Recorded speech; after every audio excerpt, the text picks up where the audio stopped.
and Oddworld.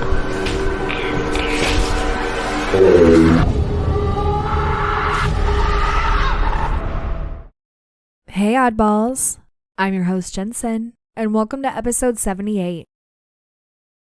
I'm not even going to mess around today. I'm ready to get into this episode, so we're going to learn about a mythical creature today. Are you ready? Here we go. It's Lesson time. Today's mythical creature lesson is the Hippogriff. Behold the mighty Hippogriff, with a horse's body and an eagle's wings. It symbolizes strength, harmony, and decisive action, and tells you that nothing is truly impossible. You might spot a hippogriff from Greek mythology when starting an epic journey, or feeling unsure about your abilities. It's a sign that you are on the right path and destined to achieve great things. Remember to cherish your loved ones because everything is connected in this beautiful life journey. Aw, little buckbeak. If you know what I'm talking about, go comment on this episode's little preview. But if you have no idea, just go ahead and move on. Like I said, nothing at all. But this was a fun one. You're about to go on an epic journey, or you are on an epic journey, and a hippogriff is there to be like, yo, you got this. You got this. And what better mythical creature to do than a hippogriff right before a new year? Get on your epic journey, your New Year's resolutions, you know? I don't know. We're going to go ahead and move on to stories. This comes from Lugreech on Reddit.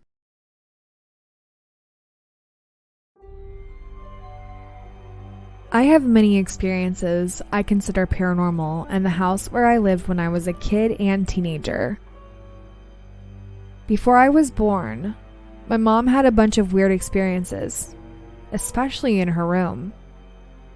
She tended to wake up because of tachycardia, always at 4 a.m., and she'd see shadow people. A couple of times they tried to approach her, but she says a white light circle shape appeared and they disappeared when this light arrived. Once she didn't want to open her eyes because she knew she was going to see them. So she wanted to hold my father's hand. My dad is tall, so he has big hands. But instead of that, she felt a small hand, like a child's hand. And there were no children at the home. She says that this presence didn't scare her and held the hand tightly, but it let go of her hand gently. Then she and my dad moved to another room. I know these could have been nightmares or sleep paralysis, but what I have seen are not nightmares. It all started when I was around 10. Things used to fall from their places, but not in a normal way. You know, sometimes we leave things very close to the edge of tables or shelves, but this was not like that. Stuff that nobody had touched and was not close to the edges would fall, but not in a normal way. It's as if someone threw it. It happened with my toys and books many times. Sometimes we saw it, and sometimes we would find things on the floor or heard them falling. One time my cousin Patty was visiting. My parents, Patty, and I were going to have lunch at a restaurant. My parents had some stuff to do, so Patty, who was older than me, and I went back. She went up the stairs before me, and I clearly saw her go into the kitchen. Well, I saw someone going to the kitchen, directly to the refrigerator. But when I got to the kitchen, there was no one there. Patty was in the bathroom. The experience I remember the most happened the day I celebrated my 11th birthday. After my party, my mom went to a job dinner. My school friends went home at like 6 p.m. There were some candies and snacks left. So my cousins, Liz, Fiorella, Sandra, and Patty, decided to play with some dolls, saying it was their birthday. It was like a justification to eat the leftovers. So we went to the room that I had mentioned before, where my toys and the PC were. Liz was like 18 at the time, so she didn't really want to play with us. She was expecting some time playing video games on the PC. We let two of the dolls sit down in the chairs at the end of the room. One was a normal doll, the other was a 75 centimeter doll. Those were popular at the time. We were playing a game where you dance, and when the music stops, you must stop dancing, and you don't move like a statue. We asked Liz to be the one who would turn on and off the music. We were playing for roughly 30 minutes, and suddenly we looked at the dolls, and the one big one moved by itself, as if an invisible someone held it and threw it on the floor. The five of us saw the same thing. We all ran away from that room. Sometimes it was difficult to stay at home. We could feel an awful atmosphere, like heavy and dark.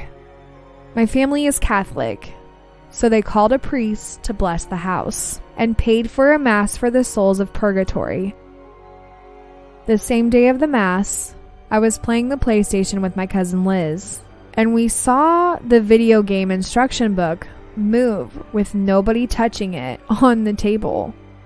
After that day, those things started happening little by little.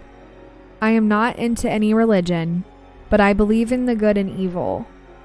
Maybe the visit of the priest helped. We don't live there anymore. We moved long ago. Currently, my dad rents that house, and the tenant hasn't complained, so I guess nothing happens now. But despite the stuff stopping, I would never live there again. I just wonder if someone here has any similar experiences. The lights my mom saw, if they were not sleep paralysis, things falling.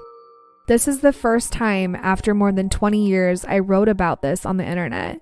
It's something I don't tend to tell my friends. I almost forgot this part of the story. They said at the bottom, P.S. I also have an experience in high school. My school is huge and old, and many say it's haunted. Near one of the gardens, there are some toilets that almost no one uses. And they saw someone kick the door from inside, but they couldn't see shoes. So they opened the door and there was no one there. Gross. That's gross. But this whole story is just crazy. The fact that their mother started seeing things before this person was even born is what's wild. And the fact that they called a priest so much later after all these things were happening is even more wild. But it seemed to have helped. So, you know, I'm like this person where I believe in good and bad, but I don't know if these spirits are necessarily bad, because I feel like if they were, maybe they would have called a priest sooner. I don't know. Maybe I'm just talking about things I don't know. But anyhow, that just sounds correct in my brain.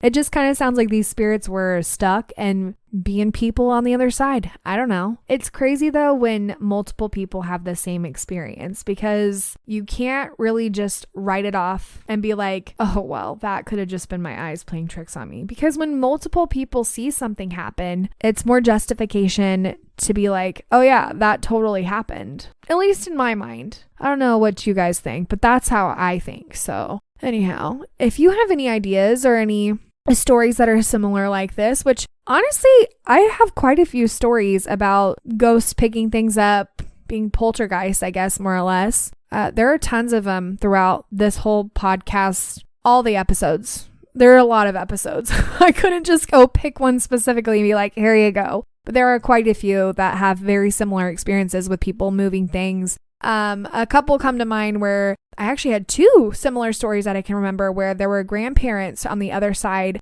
playing tricks on the people and like moving keys and whatnot. So there are tons of stories, tons of great stories that you should go listen to. But anyhow, I'm going to shut up and we're going to move on to the next story. This comes from Strawby Dior 444 on Reddit.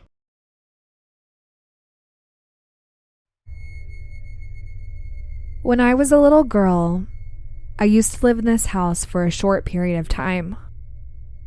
The house was very small. At the time, it only had one bedroom. One day, I was sleeping in the room. I woke up to hearing my name being called. At first, it was calm. Emily, It was constant, Emily, calling my name Emily, over and over. Emily.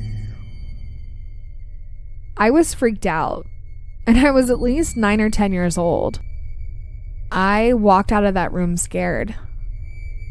I went to the bathroom, thinking about what was going on.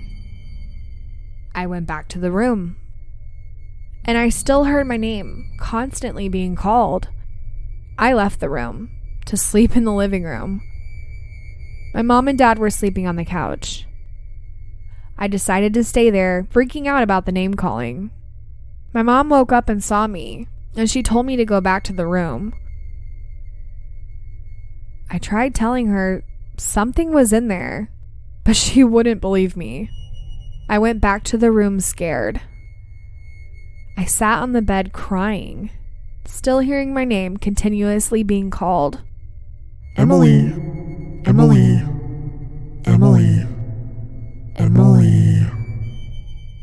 Getting louder and worse. I cried and didn't know what to do, so I prayed. Once I prayed, the voice went away, and I fell asleep.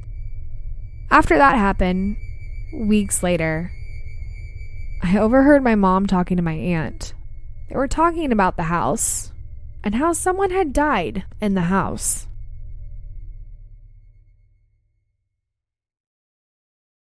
It's one thing to hear your name being called just randomly, maybe once or twice, but to have it be continuous and basically not shutting up, what on earth? It's almost as if it's the spirit of the person who passed away in the house, and now they're on the other side just kind of being mean and are like repeating your name just so that they can get you out of the house. God, you know what? I am so sorry. I keep referring to The Others, and I'm going to do it again. You guys need to go watch that movie. It's freaking great. You would get my reference if you watch it. But The Others is where it's at, because it is so on point with like how I view a spirit being in the house. Just the whole idea of them being dead on one side and not having any idea that they have passed away, and then normal people just moving into the house like do, and them not knowing that there are ghosts in their house, and then all of a sudden things are moving. And I don't know. It's a wild one. Please go watch it, because then you'll get all my references. And it's honestly how I totally view the other side. They're just going about their life, or they're very much aware that there are people in the house that they are living that they used to live in, and they're doing everything in their power to get them out. Yeah, I mean, that's basically almost The Others. So please go watch that, because that's how I feel like this story is. I don't know. I'm just making shit up as I do. But I love it. I love theories. I want to hear yours. If you have an opinion about either story, let me know. If you have any paranormal story at all, let me know. And I hope you enjoyed today's episode. And well, it's an odd world after all.